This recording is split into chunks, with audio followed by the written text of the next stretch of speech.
রংপুরের ব্যাপারে কি বলা যায়? এখানকার মানুষ খুবই ভালো, এত ভালো যে নিজের দাবিটাও ভালো করে বলে না, এত ভদ্র, নিজের দাবি আদায়ে মজবুত লড়াইও করে না। তাই বলে কি রংপুরের মানুষ আমাদের সৎ ভাই? আমরা পরস্পর ভাই ভাই, কিন্তু 54 বছর কি আচরণ করা হয়েছে রংপুরবাসীর সাথে, এর সাক্ষী আপনারা, আমি নই। এই বিভাগ কি অপরাধ করেছে? বাংলাদেশের শস্য ভান্ডার এই উত্তরবঙ্গ, কিন্তু এই শস্য যারা ফলায় তাদের মুখের দিকে তাকানোর কোনো দায়িত্ব কি সরকারের নাই? যদি থেকে থাকে তাহলে প্রতি বছর বর্ষা আসার সাথে সাথে এই এলাকার মানুষ আতঙ্কগ্রস্ত হয়ে পড়ে কেন? তিস্তা, ধরলা, ব্রহ্মপুত্র, করতোয়া, এই যে নদীগুলো, এগুলো আল্লাহর দান, বিশাল নিয়ামত, কিন্তু দশকের পর দশক এই নদীগুলার উপরে অত্যাচার করা হয়েছে, এগুলাকে জীবন দিয়ে রাখা হয়নি। বাজেট বরাদ্দ হয়েছে, নদীর বালু উপরে উঠে নাই, টাকা পকেটে এবং পেটে চলে গেছে। যার কারণে আজকে যখন ঢাকা থেকে আসছিলাম, উপর থেকে দেখলাম এত নদী নয়, এই নদীকে জীবন ফিরিয়ে দিতে হবে। নদী জীবন ফিরে পেলে উত্তরবঙ্গ জীবন ফিরে পাবে ইনশাআল্লাহ। তাই তিস্তা পরিকল্পনা বাস্তবায়নের কোনো বিকল্প নাই। কার ভালো লাগলো আর কার লাগলো না এগুলা দেখার আমাদের সময় নাই। আল্লাহ যদি আমাদেরকে দায়িত্ব দেন, আমরা কথা দিচ্ছি উত্তরবঙ্গের সর্বপ্রথম আমরা ওখানেই কুদাল দিয়ে কূপ দিব ইনশাআল্লাহ, ওটাই আগে বাস্তবায়ন করবো ইনশাআল্লাহ। এই তিস্তাকে জীবন দেওয়ার মাধ্যমে গোটা উত্তরবঙ্গকে আমরা জীবন্ত করে তুলবো ইনশাআল্লাহ। এইখানে তিস্তা মহাপরিকল্পনা যখনই বাস্তবায়ন হবে তখন অনেকগুলা উন্নয়নের দুয়ার খুলে যাবে। আমরা ইনশাআল্লাহ জায়গায় জায়গায় এগ্রো বেসড ইন্ডাস্ট্রি গড়ে তুলবো। আপনাদের পণ্যের ন্যায্য মূল্য নিশ্চিত করা হবে, যথাযথ ব্যবস্থা করা হবে।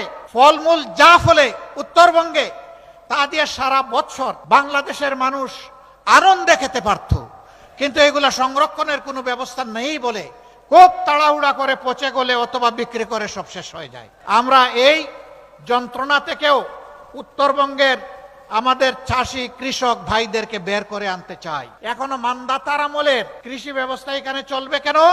যুগ বহুদূর এগিয়ে গিয়েছে।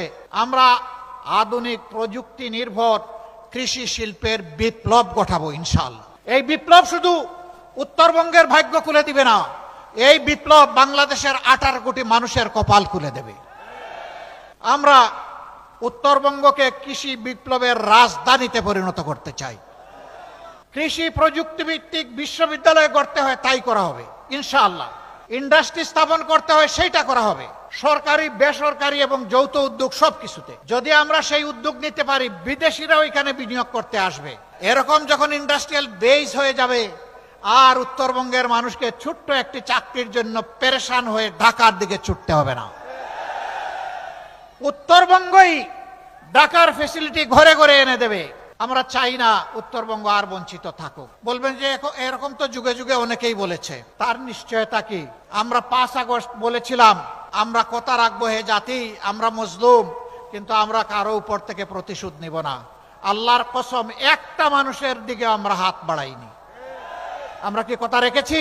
আমরা বলেছিলাম আর্থিকভাবে আমাদেরকে ক্ষতিগ্রস্ত করা হয়েছে, কিন্তু তাই বলে আমরা চাঁদাবাজি করব, এটা হবে না। আমরা কি চাঁদাবাজি করেছি? আপনাদের সাথে দেওয়া কথা আমরা রক্ষা করেছি। আমরা বলেছিলাম আমরা মামলা বাণিজ্যে নামবো না, আমরা নামি নাই।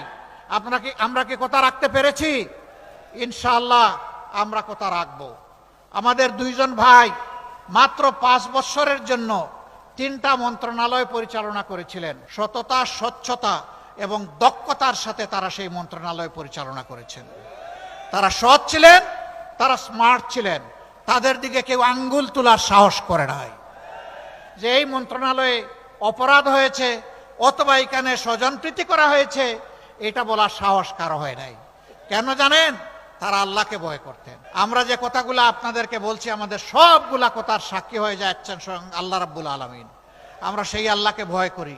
আল্লাহকে ভয় করে আপনাদেরকে সাথে নিয়ে, আপনাদের সাথে পরামর্শ করে উত্তরবঙ্গকে নতুনভাবে সাজাবো ইনশাআল্লাহ।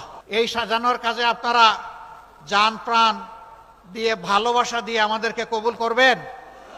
আলহামদুলিল্লাহ।